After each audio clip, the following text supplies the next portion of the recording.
ಎಲ್ಲರಿಗೂ ನಮಸ್ಕಾರ. ಸಾಮಾನ್ಯವಾಗಿ ನಾವು ಕಸ ಅಂತ ಬೀಸಾಕ್ಬಿಡ್ತೀವಲ್ಲ. ನಮ್ಮ ಹೊಲಗಳಲ್ಲೇ ಸಿಗೋ ವಸ್ತುಗಳು ಅದ್ರಿಂದಲೇ ಒಂದು ಪವರ್ಫುಲ್ ಅಂದ್ರೆ ಸಂಪೂರ್ಣವಾಗಿ ಫ್ರೀ ಆಗಿರೋ ರಸಗೊಬ್ಬರವನ್ನ ಹೇಗೆ ಮಾಡೋದು ಅಂತ ಇವತ್ತು ತಿಳ್ಕೊಳ್ಳೋಣ. ಇದು ನಿಜಕ್ಕೂ ಒಂದು ಅದ್ಭುತವಾದ ವಿಚಾರ. ಬನ್ನಿ ಶುರು ಮಾಡೋಣ. ಸರಿ, ಮೊದಲು ಒಂದು ನೇರ ಪ್ರಶ್ನೆ. NPK ಗೊಬ್ಬರ ಅಂತ ತಕ್ಷಣ ಏನ್ ನೆನಪಾಗುತ್ತೆ? ಅಂಗಡಿ, ಸಾವಿರಾರು ರೂಪಾಯಿ ಖರ್ಚು ಅಲ್ವಾ? ಆದ್ರೆ ಇದೇ NPK ಗೊಬ್ಬರ ಒಂದೇ ಒಂದು ಪೈಸೆ ಖರ್ಚಿಲ್ದಂಗೆ ಫುಲ್ ಫ್ರೀಯಾಗಿ ನಮ್ಗೆ ಸಿಗುತ್ತೆ ಅಂದ್ರೆ ಸಾಧ್ಯನಾ ಇದು? ಸ್ವಲ್ಪ ಯೋಚನೆ ಮಾಡಿ. ಅದಕ್ಕೆ ಉತ್ತರ ಖಂಡಿತ ಹೌದು, ಇದು ಸಾಧ್ಯ ಇದೆ. ಅಚ್ಚರಿ ಅಂದ್ರೆ ಇದು ಬೇರೆ ಎಲ್ಲೂ ಅಲ್ಲ, ನಮ್ಮನೆ ಅಡುಗೆ ಮನೆಯ ಬೂದಿ ಮತ್ತು ಕೊಟ್ಟಿಗೆಯ ಬೆರಣಿಯಿಂದಲೇ ಸಾಧ್ಯ. ಶಾಕ್ ಆಯ್ತಾ? ಬನ್ನಿ ಇದ್ರ ಹಿಂದಿರೋ ಸೈನ್ಸ್ ಏನು ಅಂತ ಇವಾಗ ಡೀಟೇಲ್ ಆಗಿ ನೋಡೋಣ. ಓಕೆ, ಈ ಅದ್ಭುತ ಪರಿಹಾರದ ಬಗ್ಗೆ ತಿಳಿದುಕೊಳ್ಳೋಕ್ಕೂ ಮುಂಚೆ ನಾವು ಬಳಸೋ ಈ ಎರಡು ವಸ್ತುಗಳ ಅಸಲಿ ಪವರ್ ಏನು ಅಂತ ಮೊದಲು ಅರ್ಥ ಮಾಡ್ಕೋಬೇಕು. ನೋಡಿ, ಬೂದಿ ಮತ್ತೆ ಬೆರಣಿ ಇವು ಕೇವಲ ವೇಸ್ಟ್ ಅಲ್ಲ, ಇವು ಪೋಷಕಾಂಶಗಳ ಒಂದು ದೊಡ್ಡ ಖಜಾನೆ ಇದ್ದ ಹಾಗೆ. ಇಲ್ಲಿ ನೋಡಿ, ಕಟ್ಟಿಗೆ ಬೂದಿಯಲ್ಲಿ ಏನಿದೆ ಅಂತ. ಪೊಟ್ಯಾಷಿಯಂ 3-5% ಇದೆ, ರಂಜಕ 1-3% ಇದೆ. ಆದರೆ ಮುಖ್ಯವಾಗಿ ಗಮನಿಸಿ, ಕ್ಯಾಲ್ಷಿಯಂ ಇದೆಯಲ್ಲ, ಅದು ಬರೋಬ್ಬರಿ 7-33% ಇರುತ್ತೆ. ಅಂದ್ರೆ ಇದೊಂದು ಪೋಷಕಾಂಶಗಳ ಪವರ್ ಹೌಸ್. ಆದರೆ ಇಲ್ಲೊಂದು ಸಮಸ್ಯೆ ಇದೆ. ಗಿಡದ ಬೆಳವಣಿಗೆಗೆ ಅತೀ ಮುಖ್ಯವಾಗಿ ಬೇಕಾದ ಒಂದು ಅಂಶ ಅಂದ್ರೆ ಸಾರಜನಕ, ಅದು ಇದರಲ್ಲಿಲ್ಲ. ಬೆರಣಿಯ ಮ್ಯಾಜಿಕ್ ಶುರುವಾಗೋದೇ ಇಲ್ಲಿಂದ. ಬೂದಿಯಲ್ಲಿ ಯಾವುದು ಮಿಸ್ ಆಗಿತ್ತೋ ಆ ಸಾರಜನಕ ಅಂದ್ರೆ ನೈಟ್ರೋಜನ್ ಅದು ಬೆರಣಿಯಲ್ಲಿ ಫುಲ್ಲಾಗಿ ತುಂಬಿರುತ್ತೆ.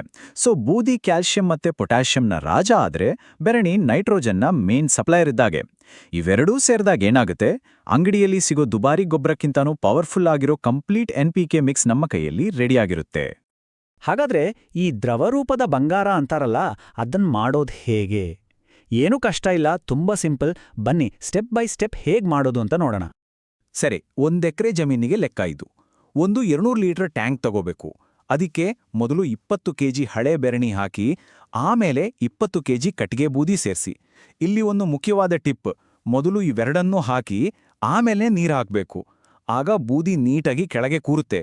ಆಮೇಲೆ ಸುಮಾರು 160 ಲೀಟರ್ ನೀರು ತುಂಬಿಸಿ. ಬೆರಣಿಯೆಲ್ಲ ಮೇಲೆ ತೇಲ್ತಲ್ಲ, ಅದನ್ನೊಂದು ಕಲ್ಲಿಟ್ಟೋ ಅಥವಾ ಏನಾದರೂ ಒಂದು ಜುಗಾಡ್ ಮಾಡಿಯೋ ನೀರೊಳಗೆ ಮುಳುಗಿಸ್ಬಿಡಿ. ಇನ್ನೊಂದು ಮಾತು, ಬೆರಣಿ ಇದೆಯಲ್ಲ, ಅದು ಕನಿಷ್ಠ 6-7 ತಿಂಗಳು ಹಳೇದಾಗಿದ್ರೆ ರಿಸಲ್ಟ್ ಇನ್ನೂ ಚೆನ್ನಾಗಿರುತ್ತೆ. ಈಗ ಈ ಟ್ಯಾಂಕ್ ಅನ್ನು ಕನಿಷ್ಠ 3-4 ದಿನಗಳ ಕಾಲ ಹಾಗೇ ಬಿಡಬೇಕು.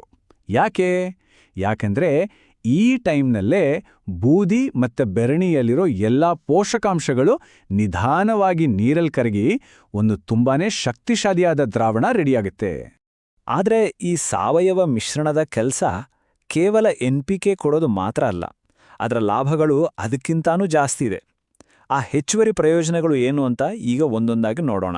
ಮೊದಲದಾಗಿ, ಇದು ನಮ್ಮ ಮಣ್ಣಿಗೆ ಒಂದ್ ರೀತಿ ಸಂಜೀವಿನಿ ಇದ್ದಾಗೆ. ಇದು ಮಣ್ಣಿನ ನೀರು ಹಿಡಿದಿಟ್ಕೊಳ್ಳೋ ಶಕ್ತಿಯನ್ನ ಜಾಸ್ತಿ ಮಾಡುತ್ತೆ, ಸಾವಯವ ಇಂಗಾಲದ ಪ್ರಮಾಣವನ್ನ ಹೆಚ್ಚಿಸುತ್ತೆ. ಅಷ್ಟೇ ಅಲ್ಲ, ನಾವು ವರ್ಷಗಟ್ಲೆ ರಾಸಾಯನಿಕ ಹಾಕಿ ಹಾಳಾಗಿರೋ ಭೂಮಿಯನ್ನ ಮತ್ತೆ ಆರೋಗ್ಯವಾಗಿ ಮಾಡುತ್ತೆ. ಇನ್ನು ಗಿಡಗಳಿಗೆ ಇದರಿಂದ ಏನು ಲಾಭ? ಇದು ಗಿಡಗಳ ರೋಗ ನಿರೋಧಕ ಶಕ್ತಿಯನ್ನ ಅಂದ್ರೆ ಇಮ್ಯುನಿಟಿಯನ್ನ ಬಲಪಡಿಸುತ್ತೆ. ಇನ್ನೊಂದು ಇಂಟ್ರೆಸ್ಟಿಂಗ್ ವಿಷಯ ಅಂದ್ರೆ, ಬೂದಿ ಇದೆಯಲ್ಲ, ಅದು ನ್ಯಾಚುರಲ್ ಆಗಿ ಒಂದು ಫಂಗಿಸೈಡ್ ಮತ್ತೆ ಇನ್ಸೆಕ್ಟಿಸೈಡ್ ಆಗಿ ಕೂಡ ಕೆಲಸ ಮಾಡುತ್ತೆ. ಅಂದ್ರೆ ರೋಗ ಮತ್ತೆ ಕೀಟಗಳನ್ನು ದೂರ ಇಡುತ್ತೆ. ಇದರಿಂದ ಬೇರೆ ಔಷಧಿಗಳ ಖರ್ಚು ಕೂಡ ಉಳಿಯುತ್ತೆ. ಸರಿ, ಗೊಬ್ಬರ ರೆಡಿ ಆಯ್ತು. ಇದರ ಪೂರ್ತಿ ಲಾಭ ಸಿಗ್ಬೇಕು ಅಂದ್ರೆ ಇದನ್ನ ಹೇಗೆ ಮತ್ತೆ ಯಾವಾಗ ಬಳಸಬೇಕು? ಬನ್ನಿ ಅದರ ಬಗ್ಗೆ ಕೆಲವು ಮುಖ್ಯ ಟಿಪ್ಸ್ ತಿಳ್ಕೊಳ್ಳೋಣ. ಬೆಳೆ ನಾಟಿ ಮಾಡಿ ಸುಮಾರು 20-25 ದಿನ ಆದ್ಮೇಲೆ ಇದನ್ನ ಕೊಡಕ್ ಶುರು ಮಾಡ್ಬೋದು. ಆಮೇಲೆ ಪ್ರತಿ 10-15 ದಿನಕ್ಕೆ ಒಂದ್ಸಲ ಕೊಡ್ತಾ ಇದ್ರೆ ಸಾಕು. ಆದ್ರೆ ಇಲ್ಲೊಂದು ಸೂಪರ್ ಬೋನಸ್ ಪಾಯಿಂಟ್ ಇದೆ. ಮೊದಲನೇ ಸಲ ಆ ದ್ರಾವಣವನ್ನ ಬಳಸಿದ್ಮೇಲೆ ಅದೇ ಟ್ಯಾಂಕಿಗೆ ಮತ್ತೆ ನೀರು ತುಂಬಿಸಿ ಒಂದು 7-8 ದಿನ ಬಿಟ್ರೆ 2ನೇ ಸಲಕ್ಕೂ ಗೊಬ್ಬರ ರೆಡಿ. ಅಂದ್ರೆ ಒಂದೇ ಖರ್ಚಲ್ಲಿ ಡಬಲ್ ಧಮಾಕ, ಡಬಲ್ ಲಾಭ. ವಿಶೇಷವಾಗಿ ಈರುಳ್ಳಿ ಮತ್ತೆ ಬೆಳ್ಳುಳ್ಳಿ ಬೆಳೆಯೋ ರೈತರಿಗೆ ಇದೊಂದು ವರದಾನ ಅಂತಾನೆ ಹೇಳ್ಬೋದು. ಯಾಕಂದ್ರೆ ಎಲೆ ಹಳದಿಯಾಗೋದು, ಡೌನಿ ಮಿಲ್ಡ್ಯೂ, ಪರ್ಪಲ್ ಬ್ಲಾಚ್ ಮತ್ತೆ ಜಲೇಬಿ ರೋಗ ಅಂತಾರಲ್ಲ, ಈ ಥರದ ಎಲ್ಲಾ ಕಾಮನ್ ಸಮಸ್ಯೆಗಳಿಗೂ ಇದು ರಾಮಬಾಣ. ಈ ಬೆಳೆಗಳನ್ನ ಆರೋಗ್ಯವಾಗಿಡೋಕೆ ಇದಕ್ಕಿಂತ ಒಳ್ಳೆ ಉಚಿತವಾದ ಉಪಾಯ ಇನ್ನೊಂದಿಲ್ಲ. ಕೊನೆಗೆ ಬರ್ತಾ ಒಂದು ವಿಷಯವನ್ನ ನಾವೆಲ್ಲರೂ ಅರ್ಥ ಮಾಡ್ಕೋಬೇಕು. ಇದು ಕೇವಲ ಗೊಬ್ಬರ ಮಾಡೋ ಒಂದು ರೆಸಿಪಿಯಲ್ಲ. ಇದು ನಮ್ಮ ಕೃಷಿಯ ಸಂಪನ್ಮೂಲಗಳನ್ನು ನಾವು ನೋಡೋ ರೀತಿಯನ್ನೇ, ನಮ್ಮ ದೃಷ್ಟಿಕೋನವನ್ನೇ ಬದಲಾಯಿಸುವ ಒಂದು ಐಡಿಯಾ. ನಮ್ಮ ಯೋಚನೆ ಬದಲಾದ್ರೆ ಕೃಷಿ ಕೂಡ ಬದಲಾಗುತ್ತೆ.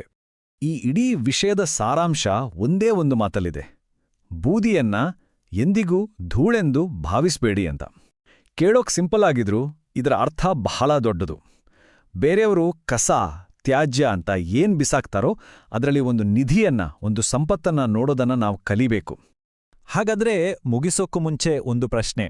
ಇದೇ ರೀತಿ ನಾವು ಯೋಚನೆ ಮಾಡೋಕ್ ಶುರು ಮಾಡಿದ್ರೆ ನಮ್ಮ ಹೊಲದಲ್ಲಿ, ನಮ್ಮ ಮನೆ ಸುತ್ತಮುತ್ತ ಇನ್ನು ಯಾವ್ಯಾವ ಖಜಾನೆಗಳು ಹೀಗೆ ಅಡಗಿ ಕೂತೀಬೋದು? ಸ್ವಲ್ಪ ಯೋಚನೆ ಮಾಡಿ ನೋಡಿ, ಹುಡುಕಿದ್ರೆ ಖಂಡಿತ ಸಿಕ್ಕೇ ಸಿಗುತ್ತೆ.